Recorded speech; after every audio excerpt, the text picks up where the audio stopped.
안녕하십니까. 아이빈 테크놀로지의 권영진 과장입니다. 아이빈 테크놀로지에서 준비한 본 웨비나에 참석해 주셔서 대단히 감사합니다. 오늘은 분당 서울대학교 병원 응급의학과의 박인원 교수님을 모시고 Intravital Imaging in Organ Dysfunction From Mechanisms to Therapeutics라는 주제로 발표를 진행하고자 합니다. 오늘 발표의 연자이신 박인원 교수님에 대해서 간략하게 소개 먼저 드리도록 하겠습니다. 박인원 교수님은 전북대학교 의과대학 의학과에서 학사, 서울대학교 의과대학 임상의과학과 석사를 거쳐 한국과학기술원 의과학대학원 박사학위를 취득하셨으며 현재는 분당 서울대학교 병원 응급의학과에서 부교수직을 맡고 계십니다. 웨비나 진행 중 질문이 있으시다면 언제라도 하단 Q&A 게시판에 올려주시기 바라며 웨비나 종료 후 질의 시간에 순차적으로 답변 드리도록 하겠습니다. 본 웨비나 종료 후에는 간단한 하신 분들 중 추첨을 통해 기프티콘을 보내드리고자 하오니 끝까지 많은 참여 부탁드립니다. 박인원 교수님 발표 부탁드리겠습니다.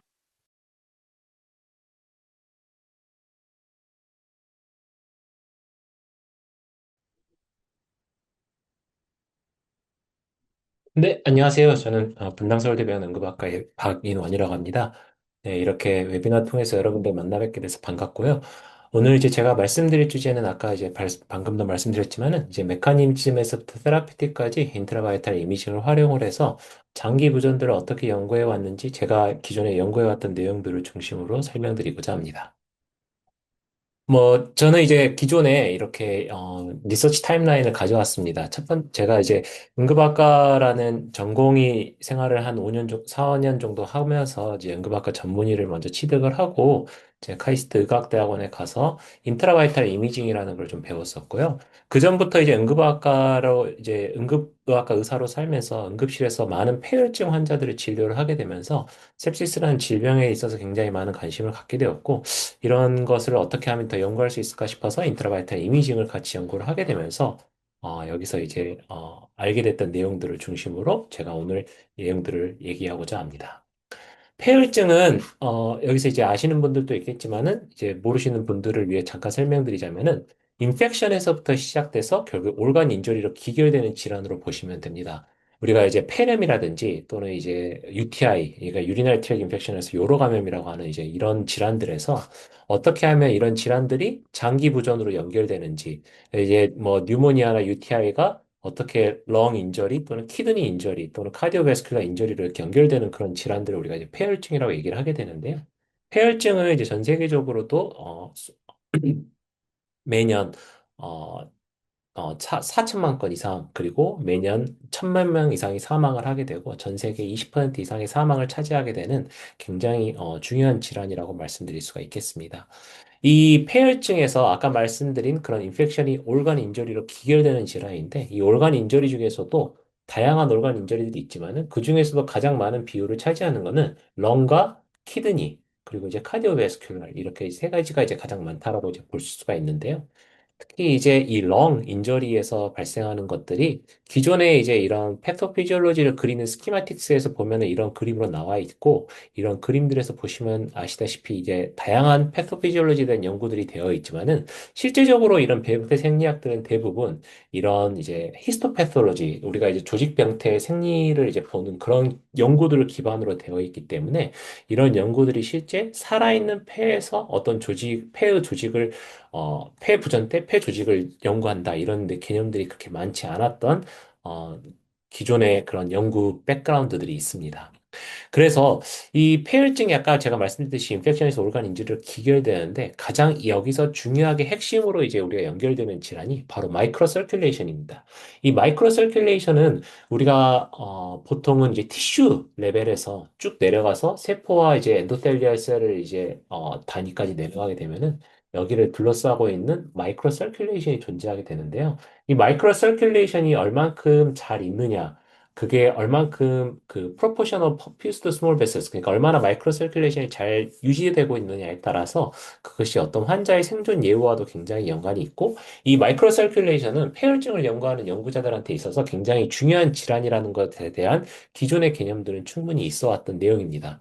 그럼 이 기존의 그런 마이크로 서큘레이션을 어떻게 연구를 해왔냐면은 OPS나 SDF라는 이제 특수한 이미징 필드를 사용을 하게 되는데 대부분 여기 이제 스키마틱으로 여기 나와 있는 피규어에서 보시면 아시겠지만은 대부분은 그 레졸루션이 굉장히 낮고 어떤 흑백의 대조를 통한 그런 이미징 필드 뷰로 준비가 되어 왔기 때문에 어떤 펑셔널한 이미징이 가능하지도 않고 레졸루션도 낮다는 그런 단점들이 존재를 합니다. 그리고 실제적으로 보시면은 이런 식으로 이제 마이크로 서큘레이션을 보는데 이게 뭐 보통은 이제 현화 또는 근육 우리가 이제 쉽게 접근할 수 있는 부위 물론 이게 그게 장점이 될 수도 있지만은 반대적으로 말하면은 어떤 장기를 보는 직접적으로 본 게 아니라 그냥 몸의 신체에 있는 어떤 부위를 특정 지어서 그 장기가 그럴 것이다라고 추측을 하는 그런 경우들이 많았습니다. 또한 여기서 보시면은 이게 결국에는 플로우하고 논 플로우로만 구분을 하기 때문에 반정량적인 개념이 될 수밖에 없고요. 플로우가 셀이 많이 지나갔는지 적게 지나갔는지 사실 이 두 가지를 동시에 같은 개념으로 보기 때문에 정량성에서도 문제가 있는 부분이 있고 그리고 이게 어떤 셀을 타겟팅하는 것이 되지 않았기 때문에 펑셔널한 이미징이 되지 않아서 결국에는 우리가 이제 그 기저에 깔려 있는 셀룰라 몰레큘러 메커니즘을 확인할 수 없다는 것이 기존의 마이크로 서큘레이션의 단점이라고 할 수 있겠습니다. 저는 아까 이제 잠깐 간략하게 설명드렸지만 응급학과 의사로서 응급실에서 근무를 해왔었고요. 이후에 이제 박사과정에서 이제 셀 레벨에서의 인트라바이탈 이미징을 연구를 하게 되면서 이제 이 마이크로 서큘레이션을 같이 연구를 해왔는데요. 제가 이제 주로 이제 응급학과 의사로 이제 있다 보니 sepsis나 카디악 어레스트 헤머리직 시작해서 이제 주로 이제 그런 질환들을 연구를 해왔고 보시면은 이제 저희가 이제 임상적으로 환자들을 어떤 혈압을 끌어올리기 위해서 수액과 승합제를 이제 많이 사용을 하게 되는데 그런 수액과 승합제를 사용을 해서 어떤 그 혈압을 우리가 말하는 마크로 혈압이죠. 그냥 쟀을 때 나오는 그냥 그런 혈압들을 블러드 프레셔를 어느 정도까지 끌어올린다 하더라도 장기가 회복되지 않는 그런 것들을 많이 경험을 하게 됐습니다. 그래서 이런 것들은 결국에 마이크로 서큘레이션이 문제가 되기 때문에 아무리 우리가 혈압을 끌어올린다 하더라도 마이크로 서큘레이션이 회복되지 않으면 이것이 결국에는 장기 부전으로 연결이 돼서 이것이 바로 지금 우리가 말하는 클리니컬 언맷 니드가 이제 됐다라고 생각을 했고요. 이제 이런 점에서 제가 이제 응급학과 의사로서 조금 더 이런 갭을 알고 있고 그리고 그 외에 제가 이제 응급실에서 많이 근무를 하다 보니 이런 테크닉적으로 좀 조금 유리한 부분들이 조금 있어서 대학원 박사과정 때 이런 인트라바이탈 이미징을 맡아서 하게 되었습니다. 그 당시에 이제 저희 그 의학대학원에 이제 김필환 교수님이 계셔서 IB, MBA를 이제 같이 들어가서 연구를 하게 되었고요. 여기서는 이제 인트라바이탈 마이크로스코피를 이제 주로 연구하게 됐습니다. 우리가 이제 사실은 이제 필드에서는 마크로스코픽한 스케일 이미징들을 많이 하게 됩니다. 어떤 장기를 보기 위해 조직을 보기 위해서 보통 하게 되는 이미지가 엑스레이, 소노, CT, MRI 그리고 또는 이제 조금 더 내려가게 되면 OCT 같은 것까지 활용을 하긴 하는데요. 대부분 이제 마이크로스코픽한 스케일 이미징들, 보통 우리가 이런 세포 단위로서 이제 보기 위한 이미징들은 대부분 이 필드에서 나와 있는 부분들이 거의 없습니다. 그래서 이 인트라바이트 마이크로스코피를 활용하게 되면은 다음과 같이 이런, 죄송합니다. 네. 이런 뭐 아일렛셀, 캔서셀 또는 뉴트로필 이런 것들까지도 충분히 이미징이 가능하다는 것이 굉장히 큰 장점이라고 할 수가 있고요. 이 인트라바이탈 마이크로스코피가 이제 많은 이제 기술적 발전을 이루면서 본메로우나 브레인에서부터 시작을 해가지고 뭐 온갖 수많은 장기들에도 다 이제 접근할 수 있는 그런 툴로서 사용할 수 있다는 것이 큰 장점이라고 할 수 있겠습니다. 이제 다시 돌아가서 제가 했던 렁 이미징을 좀 돌아가 보게 되면요. 렁 이미징은 사실 이제 보시면은, 이제 살아있는 그 마우스를 혹시라도 이런 그 인트라바이타 마이크로스코피에 올려서 보신 분들은 아시겠지만은 다른 장기를 보더라도 마우스가 심장이 뛰거나 호흡하는 것들 때문에 되게 우리가 그런 마이크로스코픽 되게 한 몇 마이크로미터 단위 이미징을 하는데 흔들리는 것 때문에 찍지를 못하는 그런 경우들이 굉장히 많습니다. 특히 이제 렁 같은 경우는 더더욱 심한 게 그 렁을 보기 위해서는 우리가 실제적으로 호흡하는 그 폐에서의 이미징을 우리가 딱 얻어야 되는데 보시면은 이제 마우스 같은 경우는 사람보다도 심장의 박동수도 빠르고요. 그리고 RR도 굉장히 빠르기 때문에 이런 이미징들이 쉽지 않다는 음, 보시면 아시겠지만 이런 식으로 이미징이 굉장히 쉽지 않은 그런 문제점이 존재를 했습니다.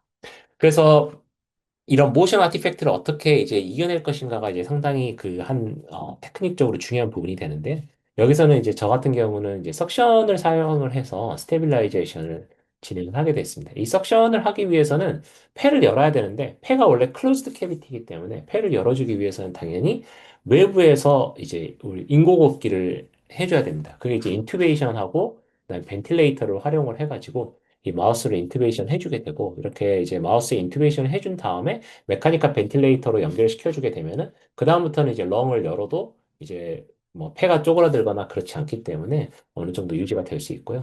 이 석션을 활용하는 또 챔버를 이제 이렇게 설계를 하였고 이 석션을 통해서 굉장히 적은 압력, 그 폐가 이제 움직이는 데 있어서 셀의 영향을 받지 않는 게 보통은 30mm 머큐리 이하라고 이제 알려져 있는데 20에서 30mm 머큐리 이하에 있는 그런 압력을 걸어주어서 모션 스테빌라이제이션을 시켜주기 위해서 다음과 같은 그런 이미징 윈도우를 설계를 하게 되었고요. 이 이미징 윈도우를 설계를 해서 전체적으로 이렇게 세팅한 사진은 다음과 같습니다. 마우스가 있고 마우스의 폐를 열어주고 난 다음에 이런 식으로 렁 이미징 윈도우를 걸어주게 되면은 다음과 같이 이제 그림에서 보시다시피 살짝의 음압을 걸어주게 되면 이 렁이 여기에 스테빌라이제이션 되는 것을 볼 수 있습니다. 이렇게 한 다음에 이제 타이트 GFP 마우스 같은 것들을 활용을 하게 되면은 다음과 같이 이렇게 엔도텔리알 셀에 GFP가 태깅되어 있는 마우스들을 볼 수가 있고 보시다시피 캐필라리 베드와 알베올라를 둘러싸고 있는 이런 캐필라리 베드의 그런 이미징들이 다음과 같이 이렇게 타이트 GFP로 발현되어 있는 그런 렁 이미징들을 얻을 수가 있고요. 뭐 타이트 GFP 마우스가 아니라 어떤 그런 어, 그 유전자 배양 LMO 마우스가 아닌 그냥 일반 P6 마우스에서도 FITC 텍스트랑 이렇게 써주게 되면은 다음과 같은 이런 이미징을 얻을 수 있어서 이거는 그렇게도 활용이 가능합니다. 히스톤하고 액틴 디에스레드가 크로싱되어 있는 그런 마우스를 활용을 해서 보시면은 쭉 고해상도 이미징까지도 가능하게 되는데요. 다음과 같이 이렇게 세포 서브셀룰러 레벨까지도 내려가게 되는 그런 이미징들을 3D로 이제 얻을 수 있게 되고요. 이런 식으로 3D 리컨스트럭션 해서 거의 몇 마이크로미터의 단위의 이미징까지 얻을 수 있고 이런 것들을 이마리스를 통해서 이런 퀀티피케이션까지 하는 것까지도 가능합니다. 그래서 이제 이런 렁 이미징 세팅을 갖춰놓고 난 다음에는 이제 어큐트 렁 인저리에 대해서 조금 연구를 하기 시작을 했는데, 렁 인저리에서 이제 보는 것 중에 하나가 엔도텔리아 글라이코캘릭스라는 개념이 있습니다.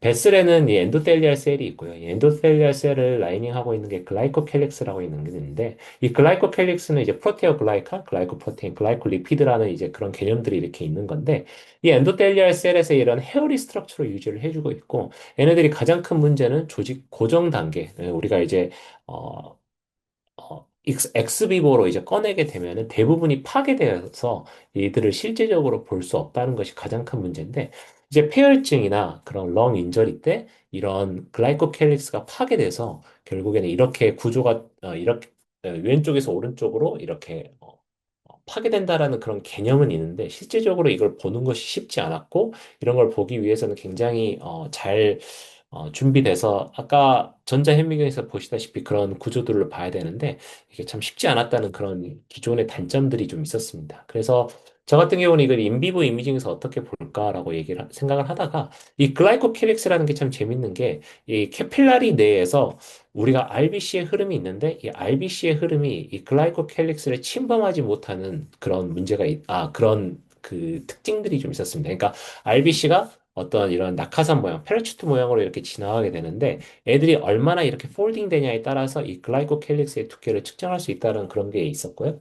그래서 이런 이제 베슬에서 우리가 FITC 덱스트란을 넣어주는 베슬에서 보시게 되면은 이 노란색과 이 검은색으로 파라추트 모양으로 흘러가는 이 RBC 사이에서의 갭이 존재한다는 것을 좀 확인할 수가 있습니다. 그래서 이거를 이제 글라이코캘릭스로 보고 이미징을 좀 구현을 해보자라고 생각을 하였고요. 보통 노멀 피지올로지 컨디션에서는 이렇게 글라이코캘릭스가 잘 유지가 되고 얘네들이 보통 1.4에서 1.5 마이크로 정도 나온다는 걸 확인할 수가 있었고요. 얘네들을 이렇게 에리스로사이트 트랙을 분석을 하고 에리스로사이트 익스클루전 존, 우리가 이제 글라이코캘릭스라고 볼 수 있는 그런 부분들을 분석을 하는 그런 연구들을 했는데 이제 이게 폐혈증에서 이렇게 디그라데이션 되는 것을 보고 이렇게 보시면은 훨씬 그 베슬 엔도텔리알 셀과 글라이코캘릭스가 베슬 엔도텔리알 셀 라이닝하고 결국에 RBC가 붙어 있는 듯한 이런 모습을 좀 볼 수 있게 되었고, 이게 결국에는 노멀 컨디션과 CLP sepsis 모델과의 비교를 해봤을 때 훨씬 이런 글라이코캘릭스가 디그레데이션 되는 거를 좀 볼 수 있었습니다. 전체적인 캐필라리 다이아미터의 차이는 없고 그 지나가는 RBC 벨로시티에도 큰 차이는 없지만은 이런 글라이코캘릭스 다이아미터가 크게 차이가 난다라는 것을 보고 이걸 가지고 발표를 한 부분이 있습니다. 이런 글라이코캘릭스는 다른 이제 그 옆에 이제 고경 교수님 연구실에서 ABTA라고 당시 이제 안지오포이틴 바인딩 하는 그 물질이 있었는데 그 물질에서 글라이코캘릭스가 그 유지되는 그런 ES 스티크니스라고 여기서 표현되어 있는데 이런 것들을 어떻게 볼지를 같이 공동 연구했었던 그런 내용들이 조금 있었습니다.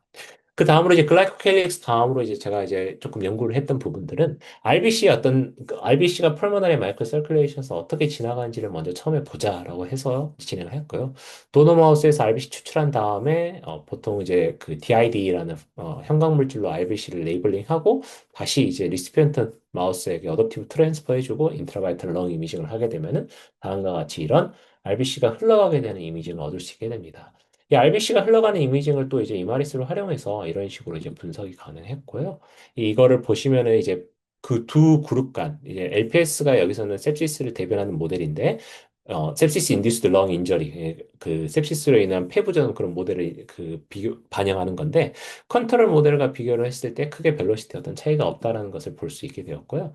이런 것들을 이제 차이가 없는데, 보면은 이제 저희가 이제 이미징에서 계속 인트라바이트 이미징을 계속 보다 보니까 어느 정도 차이가 보인다라는 걸 조금 볼 수 있어서 이런 것들이 지나가는 영역을 좀 분석을 해보자라고 해서 이런 RBC가 흘러가는 그런 동영상들을 이제 시간대로 해가지고 이제 프로젝션을 해주게 됩니다. 즉 보시면은 이게 프레임 숫자별로 해가지고 그 이미징들을 RBC만 추출을 해줘가지고 이렇게 이미지를 찍어주게 되다 보면은 이게 결국에는 이렇게 캐필라리를 필링하게 되는 이미징으로 채워지게 되고 이거를 이제 펑셔널한 캐필라리 매핑이라고 제가 표현을 했는데 펑셔널한 캐필라리들이 어떻게 있는지를 이렇게 매핑할 수 있는 것들을 당시 이미징으로 구현을 해냈습니다. 그래서 컨트롤하고 sepsis 모델하고 이렇게 비교를 해주게 되면은 얘네들이 어, 이런 펑셔널 캐필라리 매핑을 해주니까 다음과 같이 이렇게 보이게 되는데, 여기 보시면은 이렇게 LPS 모델에서는 중간중간에 이제 필링 디펙트 공간들이 존재를 하게 됩니다. 그래서 여기 보시면은 이런 식으로 우리가 이제 캐필라리가 있는데도 불구하고 여기에는 RBC가 그런 지나가지 않는 그런 공간이 존재한다라는 것을 제가 처음에 이제 알게 되었고요. 이런 이제 펑셔널 캐필라리 에어리아가 토탈 캐필라리 에어리아의 비율에 비해서 훨씬 이렇게 sepsis 모델 때 떨어져 있고 결국에는 산소 이산화탄소 분압과도 어느 정도 관계성이 있는 그런 것들을 보게 되어서 결국에는 이제 렁에서 제일 중요한 게 결국엔 가스 익스체인지인데 가스 익스체인지 때 이런 펑셔널 캐필라리가 떨어지는 것들이 하나의 주요 원인일 수 있겠다라고 그렇게 보게 됐습니다. 그러면 이 원인의 어떤 기저 질환에 어떤 것들이 있는지를 보기 위해서 이렇게 보다 보면은 이 펄모나리 캐필라리에 여기 보시면은 이 캐필라리를 자세히 관찰하다 보면은 이 오른쪽은 이렇게 혈관이 잘 흘러가게 되는데 왼쪽에서는 이렇게 막혀 있는 것들을 좀 보게 되었습니다. 그 당시에는 이제 이게 어떤 스테이닝을 하지 않은 그런 그러니까 혈관만 스테이닝 돼서 네거티브 스테이닝이 된 이런 셀이 어떤 셀일까 이제 궁금했었는데 그런 것들을 이제 라이젠 GFP 마우스를 좀 활용해 보니까 라이젠 포지티브한 그런 셀들이 이런 캐필라리 내에서 상당히 많이 머무르고 있는 것들을 좀 알게 되었고요. 얘네들의 어떤 행동 패턴을 좀 분석해 보면은 캐필라리에 이렇게 있을 동안에는 이게 결국에는 더 이상 플로우가 없는 캐필라리의 플로우가 이제 유지되지 않다가 얘네들이 이제 빠져나가고 난 다음부터는 캐필라리의 플로우가 생기고 그러니까 위에 빠졌고 난 다음부터 리캐널라이제이션 아래 빠지고 난 다음에는 또 아래쪽도 리캐널라이제이션 되는 이런 것들을 보아서 이 캐필라리 내에서 결국에는 이 라이젠 포지티브 결국 뉴트로필인데 이 뉴트로필이 머무르게 되면은 이게 플로우 디스터번스 결국에는 흐름의 저해를 유발하겠구나라는 생각을 하게 돼서 이제 라이젬이 아닌 좀 더 스피시픽한 타겟인 라이6G 뉴트로필을 타겟팅 해가지고 다음과 같이 스테잉을 해보니 빨간색의 이런 뉴트로필들이 곳곳에 캐필라리들을 막고 있다는 것을 확인할 수 있게 되었습니다. 뉴트로필은 생각을 해보면은 결국에는 우리 몸에서 끊임없이 순환을 하게 되는데 끊임없이 순환하게 되면 펄모나리 마이크로 서큘레이션 결국에 통과를 해야 결국에는 또 이제 서큘레이팅 하는데 이 서큘레이팅하는 뉴트로필이 민 다이아미터가 한 7마이크로 정도 되고 펄모나리 캐필라리 세그멘트는 그것보다 더 작을 수 있다. 뭐 레인지는 좀 더 넓지만은 5마이크로 정도까지도 낮아질 수 있다라는 그런 개념이 있어서 결국에 뉴트로필은 캐필라리를 지나가는 한 번 지나갈 때 약간의 걸림이 있을 수 있겠구나라는 것을 알게 됐습니다. 이게 전통적인 개념에서는 뉴트로필 시코스테이션이라 그래서 뉴트로필이 폐에 이제 격리되어 있다, 갇혀 있다 이런 개념을 이야기했는 서큘레이팅 하지 않는 그런 개념으로 이야기를 했는데 왜 이걸 시코스테이션이라고 이야기를 하게 되냐면은 실제적으로 그 전에까지는 이제 이미징을 분석할 수 있을 때 뉴트로필이 이렇게 그 라디오 레이블링에서 뉴트로필이 이렇게 렁 쪽에 이렇게 몰려 있구나라는 것들을 그냥 어, 라디오 레이블링을 통해서 이제 마크로스코픽하게 이미징을 해서 결국에 이렇게 그냥 시커스트레이션 되어 있다라고 표현할 수밖에 없었던 그런 이제 전통적인 개념들이 조금 있었습니다. 여기서는 이제 저희가 그래서 뉴트로필을 좀 이런 안에 펄모널 캐필라리에 있는 뉴트로필들이 어떻게 비헤이비어가 바뀌는지를 좀 보기 위해서 다음과 같이 이렇게 PBS와 얼리 sepsis 그다음에 레이 sepsis 때를 이런 것들을 좀 비교를 해보게 되었고요. 컨트롤 때는 보시면은 뉴트로필이 보였다가 사라졌다가 보였다가 사라졌다가 보입니다. 결국에는 캐필라리 내에 짧게 머무르고 없어져 버리는 그런 패턴을 가지게 되는 게 우리 이제 정상적인 조직을 이야기하게 되는 거고요.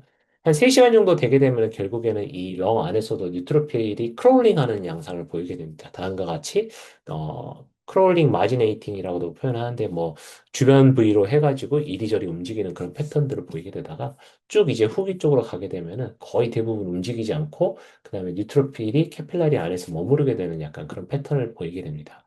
결국에는 라이식스지 카운트도 훨씬 많아지게 되고 많아지게 되면서 얘네들이 그 드웰링 타임이라고도 얘기를 하는데 이 드웰링 타임들을 비교 분석해 보게 되면은 후기로 가면 갈수록 점점 더 많아지게 되는 그런 것들을 그리고 짧게 머무르고 가는 드웰링 타임이 짧은 애들은 쭉 감소하게 되는 그런 패턴을 보인다는 걸 알 수 있었고요.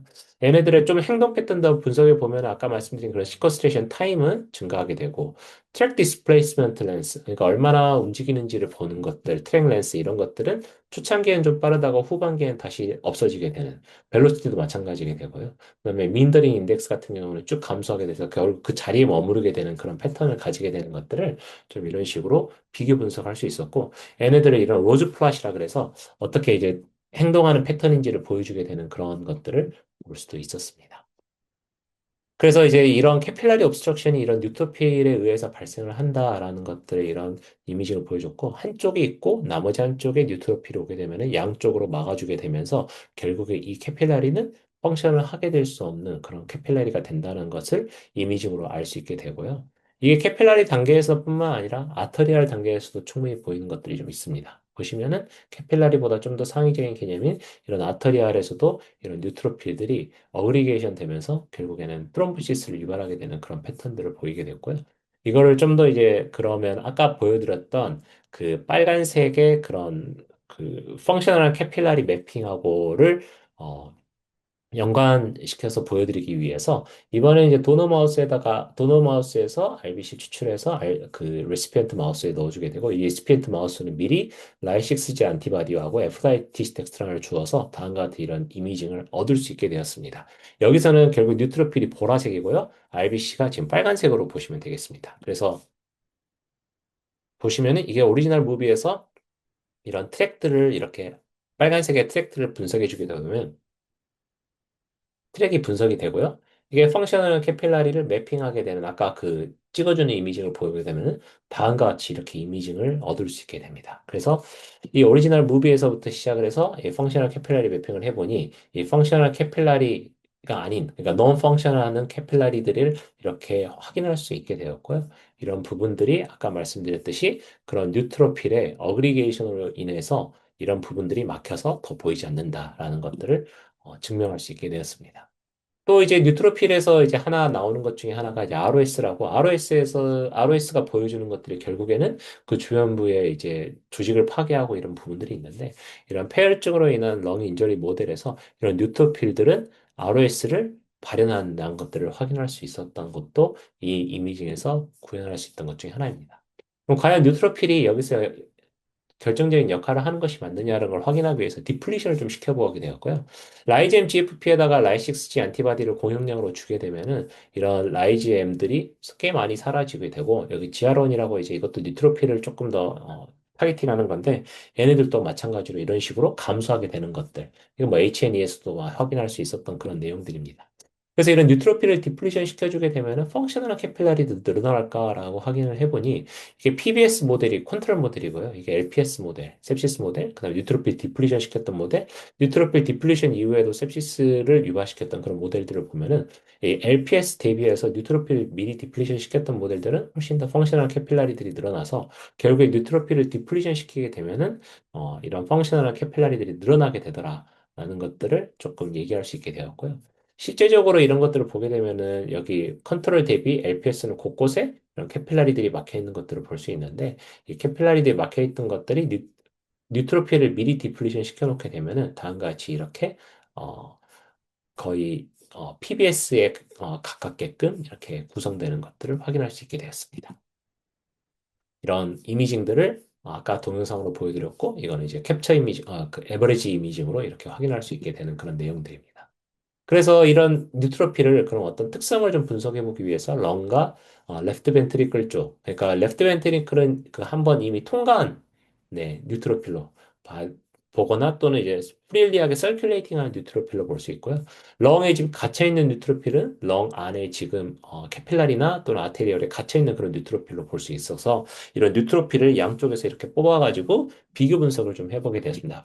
플로우 사이토메트리 활용을 해서 보게 되었고 여기서 보면 CD11B하고 CD18의 발현이 차이가 난다라는 것을 좀 비교할 수 있게 되었고요. 결국에 이 CD11B와 CD18이 어떤 영향을 미치지 않을까라고 생각을 해서 CD11B와 CD18을 이미징 하는 것들을 먼저 그 발현을 확인을 했고 그 이후에 걔네들을 이제 이미징 시켜주기 위해서 MAC1, CD11B하고 CD18 해서 같이 움직이는 게 MAC1이라고 이야기를 하는데 이 MAC1을 이니비션 시켜주기 위해서 안티 CD11B를 사용하거나 또는 이제 앱시시맙이라는 걸 사용하게 됐는데 안티 CD11B하고 앱시시맙을 사용하게 됐을 때 이런 펑셔널한 캐필라리들이 늘어나면서 뉴트로필이 감소하게 되는 그런 것들을 알 수 있게 되었습니다.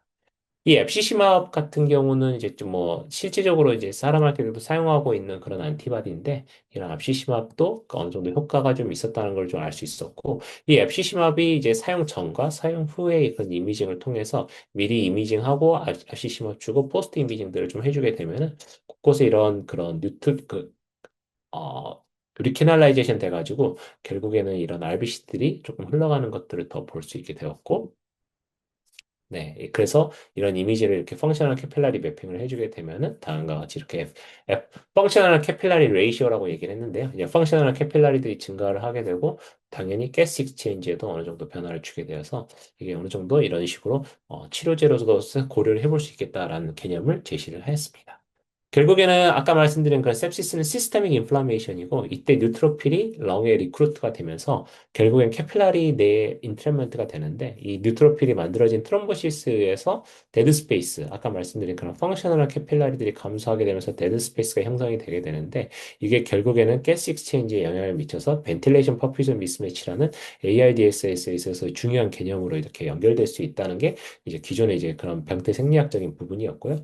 여기 특히 이 캐필라리 인트리먼트를 이제 잘 조절을 해주게 되면 그게 MAC1이라는 타겟팅을 해주게 되면은 이게 결국에는 앱시시맙이나 또는 CD11B나 이런 것들을 활용하게 되면은 여기서 캐필라리 인트리먼트를 줄여서 결국에는 이 렁 인저리 그 sepsis 때 발생할 렁 인저리로 가는 그런 것들을 차단할 수 있지 않을까라고 생각했던 게 기존의 이런 연구 플로우입니다.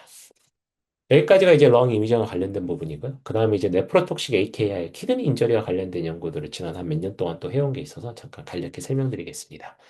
이 키드니도 마찬가지로 해가지고 이제 그 이미징을 많이 하는 툴 중에 하나고요. 보시면 여기서 이제 그 어큐트 키드니 인저리에서 저희가 이제 보는 것들은 다음 이제 인트라바이탈 이미징 때 보시면은 다음과 같이 렁보다는 좀 훨씬 쉽습니다.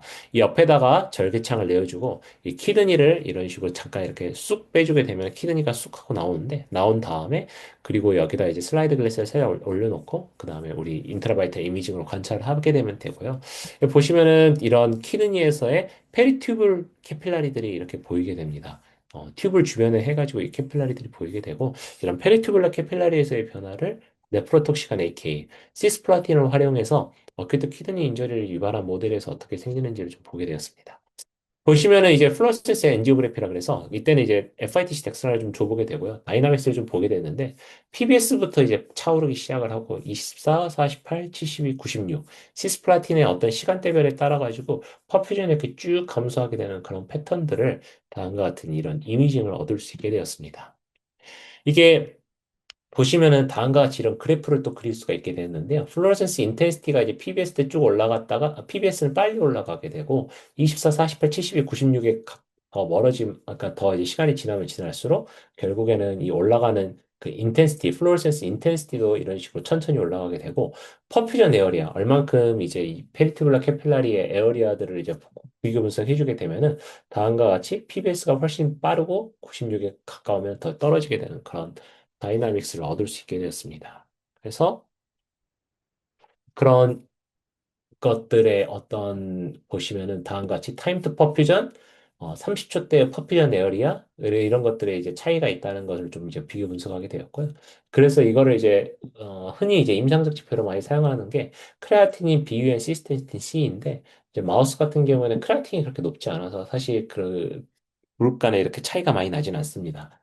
이게 뭐 머슬매스가 많지 않아서 그렇긴 한데요. 그래서 이제 비유행이나 시스테틴 C가 훨씬 더 많이 활용이 되는데 이런 비유행이나 시스테틴 C가 쭉 올라가게 되고 그리고 이제 96시간에 이렇게 되면 굉장히 높아지게 되는 그런 것들을 확인할 수 있는데 얘네들보다 AKI를 조금 더 빠른 시점에서 볼 수 있습니다. 그러니까 BUA나 시스테틴 C에 이제 반영될 정도가 되면은 대부분 늦는데 사실은 이 우리 이 마이크로 서큘레이션을 보게 되면은 얘네들은 기존에 우리가 픽 보아서 보는 것보다 조금 더 빠른 시간 내에 우리가 AKI가 있구나라는 거를 좀 볼 수 있게 되어서 실질적인 임상 지표보다 조금 더 빨리 볼 수 있다는 진단적인 가치가 있겠습니다.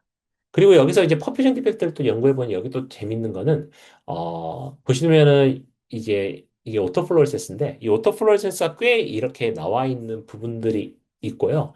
이 오토플로레센스가 꽤 나와 있는 이런 튜블들이 주변으로는 퍼퓨전들이 살아있는데, 오토플로레센스가 감소되는 이런 퍼퓨전, 이런 튜블들 주변으로는 퍼퓨전이 많지 않다는 것을 이제 알게 되었습니다. 그러니까 이 같은 페리튜블라 캐필라리에서도 이 구역의 어떤 차이가 존재하는구나라는 것들을 보시면은 여기도 이제 전체 와이드 뷰 이미징에서도 그렇고 이 매그니파이드 이미징에서도 보시면 다음과 같이 이런 차이가 있다는 걸 보게 되어서 아, 이 두 어떤 차이가 있구나라는 걸 알게 됐고 이거를 이제 좀 확인해 보기 위해서 다음과 같은 툴을 썼는데 FITC 덱스트란을 잠시만. FITC 덱스트란을 2메가 달톤짜리, 그러니까 이제 하이 몰레큘러 웨이트 덱스트란을 써주게 되고요. TMR 덱스트란은 이제 로우 몰레큘러 웨이트 덱스트란을 사용해주게 됩니다.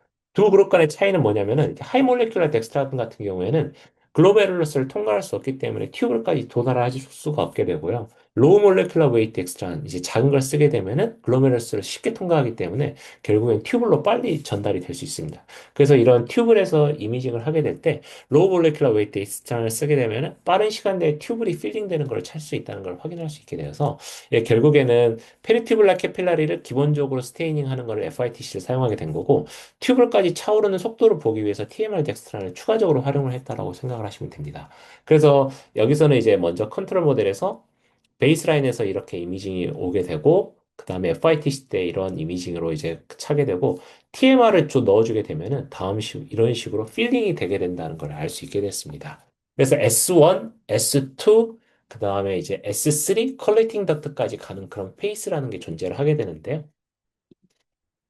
이게 그 글로메룰러스 이후부터 프록시말 튜블은 S1, S2, S3라는 그런 개념이 존재를 하게 됩니다. 그래서 그리고 이후에 햄네스 루프를 거쳐서 컬렉팅 덕트, 디스탈 튜블과 그다음에 컬렉팅 덕트로 모이게 되는데 여기서는 이제 S1과 S2의 어떤 그런 개념들을 저희가 볼 수 있게 되었고 여기 이제 잘 보시면은 두 그룹으로 이렇게 차이가 나는 것을 볼 수 있게 됩니다. 그러니까 S1에서 이렇게 보여주게 되고 S2가 이렇게 그 녹색이 둘러싸고 있는 이런 패턴이 PBS 때는 이렇게 나오게 되고 시스플라틴 96시간 모델에서는 S2의 주변에 아까 그런 오토 플로렌스들이 꽤 많이 보였던 그런 공간들이 존재하고 S1은 이런 식으로 나온다는 걸 좀 알 수 있게 되는데요.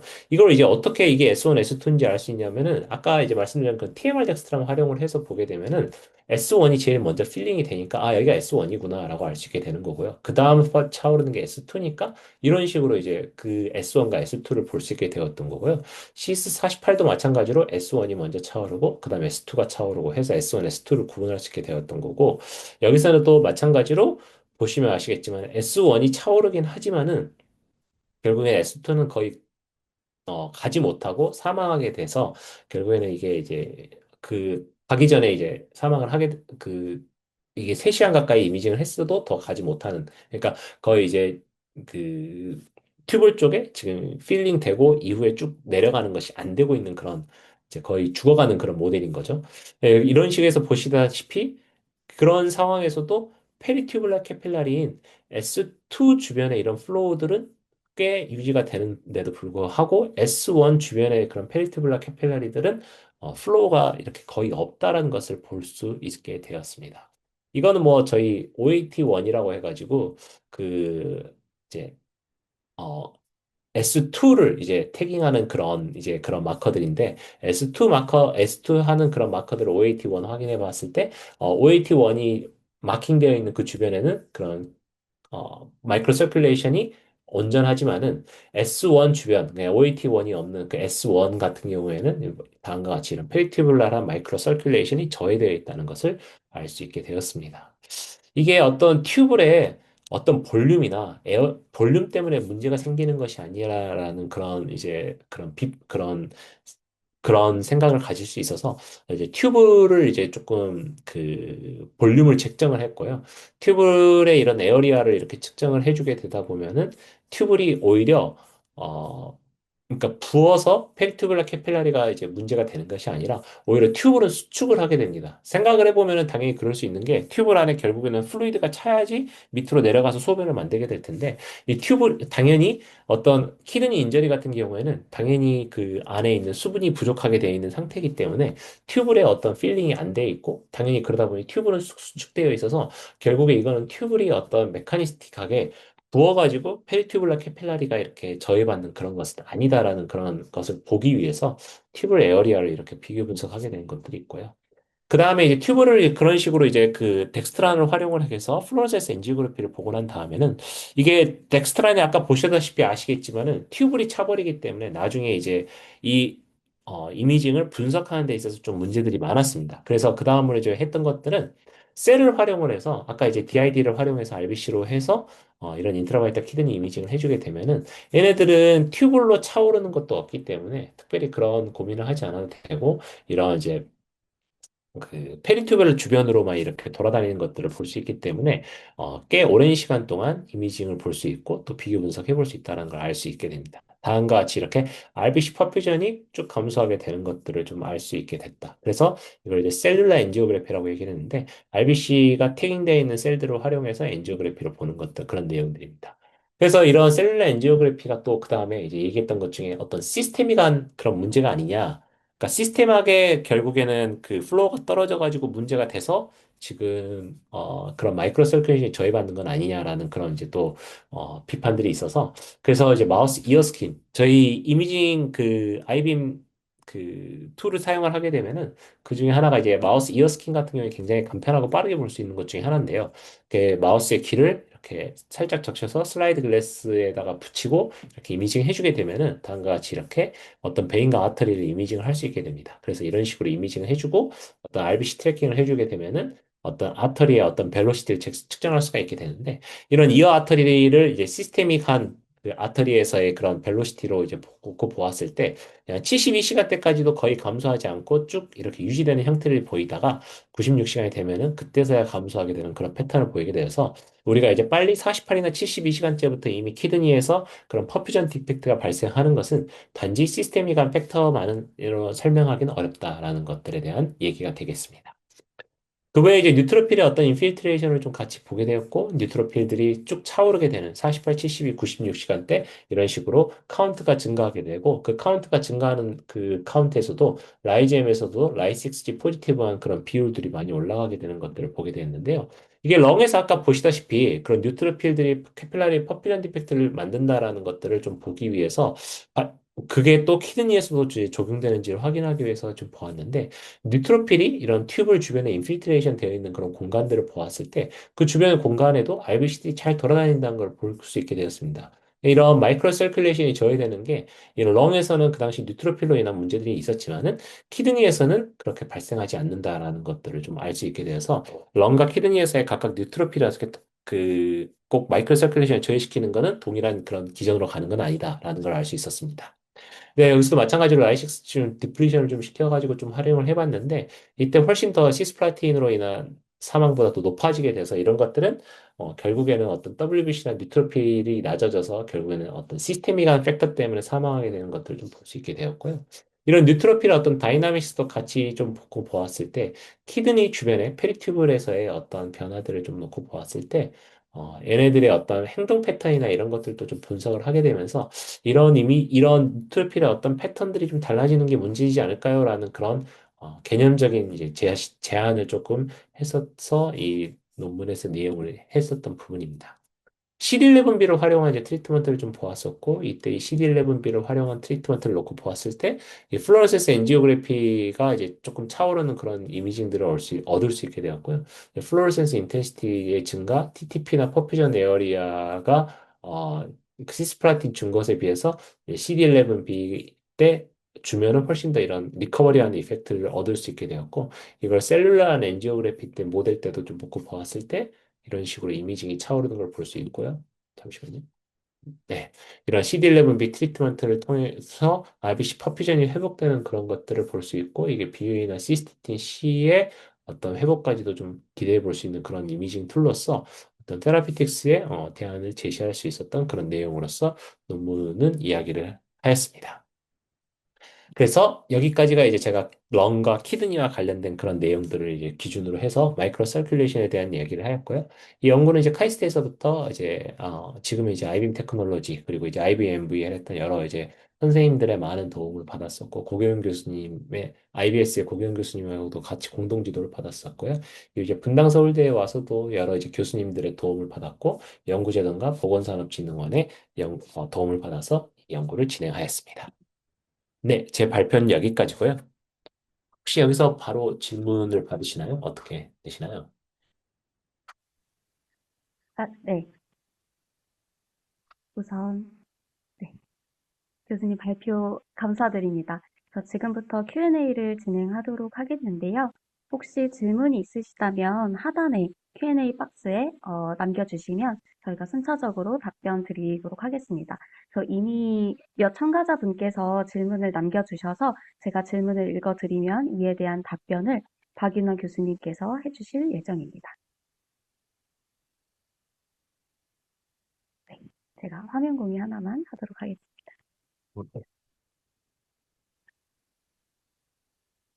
우선 첫 번째 질문인데요. 이제 실험을 진행하시면서 마우스의 여러 가지 이제 미세 혈류라든지 세포들의 동적인 변화 등등을 관찰하셨는데 살아있는 동물이다 보니 마취를 진행하면서 체온이나 혈압이 변화가 있을 거고 그거에 의한 영향도 있었을 것 같은데 혹시 그것에 대한 영향은 어떻게 컨트롤 하셨는지 궁금합니다. 네, 네, 굉장히 중요한 내용 중에 하나입니다. 이게 결국에는 실험해주게 되고, 여기에 또 이제 알코올 스프레이도 뿌려주게 되면서 굉장히 체온이 떨어지게 되는 문제가 좀 있게 되는데요. 그래서 이제 네. 아까 이제 보시다시피 그 히팅 패드가 있습니다. 이게 아까 그런 벤틸레이터에서 보시면은 제가 히팅 패드 사용하는 것들이 좀 있는데요. 보시면은 여기 제가 잠깐 공유 드리는데 여기 호메오터미 히팅 패드라 그래서 이 히팅 패드를 활용을 해줘서 결국에는 이 마우스에서의 어느 정도 체온을 좀 확인을 해줘야 되고요. 마우스 체온이 너무 떨어지게 되면 혈압도 같이 떨어지기 때문에 결국에는 이 플로우가 떨어지게 되는 좀 문제가 있을 수 있습니다. 그래서 이 히팅 패드 활용하고 이 렉탈 프로브를 넣어주게 되면은 이 마우스의 그런 체온 같은 경우를 같이 봐가면서 이 히팅을 해주게 되는 그런 이펙트가 있어서 결국에 이것도 어느 정도 중요하게 생각을 하고 항상 컨트롤 하려고 좀 신경 써가면서 노력을 해야 됩니다. 답변 감사드립니다. 그 다음으로는 ECM 모델에서도 이와 동일한 장기 혹은 다른 장기, 뭐꼭 뉴트로필이 아니라 다른 세포 또는 미세 혈류 등을 관찰한 적이 있으신지에 대한 질문도 있는데요. 혹시 이에 대해서 좀 해주실 답변이 있으실까요? 그 ECM이라는 게 어떤 모델을 얘기하시는 건지 네. 제가 그 정확한 ECM이 뭘 얘기하는 거죠? 죄송합니다. 이게 아마 음, 저랑 완전히 다른 분야 쪽이신 것 같은데, 음, 아니면 그 ECM의 약자가 정확한 얘기가 무엇인지를 아, 네, GPT한테 물어봐야 돼. 제가 알고 있는 이제 ECM 같은 경우에는 엑스트라셀룰러 매트릭스 모델을 이제 예상을 하고 있는데 아마도 이런 환경을 조금 뭐 인비트로 혹은 뭐 인공적으로라도 생체에서 좀 구현을 한 모델임을 의미하는 것 같은데 ECM 캔서 모델에서의 여러 가지 ECM 같은 것들을 좀 본 적이 있는지에 대해서 문의를 한 것 같은데 이것은 저희가 별도로 답변을 서베이에 남겨주시면 별도로 답변을 전달 드리도록 하겠습니다. 네. 그래서 그 다음, EC, 네, 네, 뭐 ECM은 꼭, 네, 모르겠습니다. 하여튼, 그게, 예, 이 이미징에서도, 예, ECM 모델, 네네. 네, 제가 모르는 분야에서 정확하게는 뭐 말씀드리기 어려울 것 같은데, 네, 다음 질문 받으셔도 될까요? 아, 네. 네, 알겠습니다. 네, 그 다음으로는 이제 남겨주신 질문이 혹시 이번에 뉴트로필에 대해서도 연구 결과를 이제 보여주셨지만 정적인 조직 분석으로는 알 수 없었던 약간 뉴트로필 다이나믹스도 혹시 이미지를 가지고 오진 않으셨지만 혹시 저희한테 좀 설명을 해주실 수 있는 좀 그런 추가적인 정보나 여러 가지 데이터들이 있을까요? 뉴트로피 다이나믹스는 아까 많이 보여드렸는데, 렁에서도 보여드리고, 키드니에서도 보여드리고 해가지고요. 그 네. 많이 있습니다. 그리고 제 그 관련된 논문이 ERJ에도 있고, JCI 인사이트에도 있어서, 거기서 이제 뉴트로필 다이나믹스를 했던 그런 무비들도 있고, 그런 이미징에 대한 내용들도 있고요. 또 이런 부분들이 또 궁금하시면 저한테 또 따로 메일을 주셔도 괜찮습니다. 네. 뉴트로필 다이나믹스는 여러 가지 이런 것 저런 것들을 많이 비교 분석을 좀 해봤기 때문에, 가능하고, 뭐 이런 것들이 아직 정확하게 어떤 뜻을 가지고 있는지는 저희가 잘 모르는 것 같습니다. 셀에서 그런 움직임들을 보이는 게 과연 이게 뭐 어떤 액티베이션이 되었다라고 보는 건지, 그 액티베이션이라는 개념도 어떤 균과 이제 만났을 때 어떤 리스폰스를 보인다는 그런 개념으로 봐야 되는 것부터 시작을 해가지고 여러 가지 것들을 생각을 해봐야 되는데 결국에 이 다이나믹스에 대한 것들은 조금 더 연구들이 많이 돼야 될 것 같고요. 그걸 보고 이제 어떻게 분석할 것인지 결국에는 컨트롤 대비해서 어떻게 달라지는 것들인지 이런 것들을 좀 보고 파악을 해야 되지 않을까 이렇게 생각을 합니다. 이건 여기서만 그런 게 아니고요. TIL도 연구하시는 선생님들도 많을 것 같은데 결국에 튜머 인필트레이팅 하는 그런 림포사이트들이 튜머에 가깝게 갔을 때 과연 인필트레이션이 되면은 얘네들이 붙어가지고 그런 뭐 다이나믹 비헤이비어들이 어떤 감소하는 우리가 생각하는 뭔가 움직임을 떨어져서 거기에 딱 붙어 있는 패턴으로 보일 것인지 아니면은 튜머의 주변에 가서 그런 림포사이트들이 액티베이션이 됐으니까 더 활발하게 움직일 것인지 사실 이 부분도 저 이제 다른 그런 이 논문으로 그 브레스트 캔서 관련된 논문으로 해가지고 그것도 퍼블리시 되는 게 있는데 정확하게는 아직은 다 우리가 이해하지 못하는 그런 부분들이 좀 많아서요. 그런 부분들은 조금 더 앞으로도 연구가 많이 필요하겠다라는 생각을 하고 있습니다. 네. 아마 이제 두 가지 질문이 남은 것 같은데요. 다음으로 주셨던 질문이 이번에 LPS를 사용해서 이제 sepsis를 유도한 모델을 가지고 사용했던 구득한 결과를 보여주셨는데 LPS가 아니라 이제 녹농균과 같은 좀 세균을 직접 감염시킨 모델로 이런 비슷한 연구 결과를 구득한 적이 있으신지에 대해서 좀 질문을 하셨는데 제가 알기로는 녹농균이 아니라 이제 다른 균을 사용해가지고 이제 sepsis를 유도를 해서 렁에서도 인저리 이미징을 하셨던 걸로 알고 있는데 혹시 관련해서 좀 해주실 말씀 있으실까요? 네, 지금은 저희 실험실이 이제 더 이상은 LPS도 안 하고요. CLP도 안 쓰고 지금 이콜라이를 활용해서 하고 있습니다. 특히 이제 이콜라이 활용을 하는데 슈도모나스는 조금 뭐 나중에 생각을 해볼 수 있고 이콜라이를 먼저 활용한 걸로도 충분히 어느 정도 데이터를 얻고 난 다음에는 나중에 슈도모나스로 생각을 하고 있고요. 지금은 이제 이퀄라이로 하고 있는데, 이제 뭐, 여러 장단점들이 좀 있는 것 같습니다. 이게, 이퀄라이 제 생각해서 뭐, 처음에는 이제 뭐, 그냥 길러가지고 하면 되겠지라고 생각했는데, 이게 생각보다 뭐, 기르는 전후 과정이라든지, 음, 준비해서 우리가 넣고 이미징 하는 거를 뭐 6시간 가져가려고 하면은, 이 6시간 이미징 하기 위해, 6시간 이미징에 한두 시간 준비해야 되고, 그 준비 전에 이제 그 균을 이렇게 배양하는 시간을 또 몇 시간을 가지게 되면 이제 하루가 이제 짧아지게, 하루 안에 이게 해결되지 않는 그런 문제들이 좀 있어서, 일단 근데 지금은 저희가 이퀄라이로 활용한 그런 모델들을 하고 있어서, 이퀄라이 직접 네, 넣어주는 그런 셉시스 모델을 많이 활용하려고 하고 있습니다. 특히 이제 또 재밌는 것 중에 하나가 이제 이 인트라바이탈 이미징을 활용하기 때문에 제가 볼 수 있잖아요. 그래서 이제 그런 이퀄라이를 또 형광 태깅을 좀 하고 있거든요. 그래서 음, 그런 플로레센 태깅을 해주고 보고 있으면은 이제 뉴트로필에 그런 이퀄라이가 이렇게 먹어 들어가 있는 그런 이미징들을 좀 볼 수 있습니다. 그런 애들이 또 다른 뉴트로필드가는 또 어떤 그런 비헤비어들이 달라지는지, 또 어떻게 그런 마이크로 서큘레이션에 영향을 미치는지에 대해서는 앞으로 후속 연구에서 조금 더 밝힐 예정입니다. 네, 네. 알겠습니다.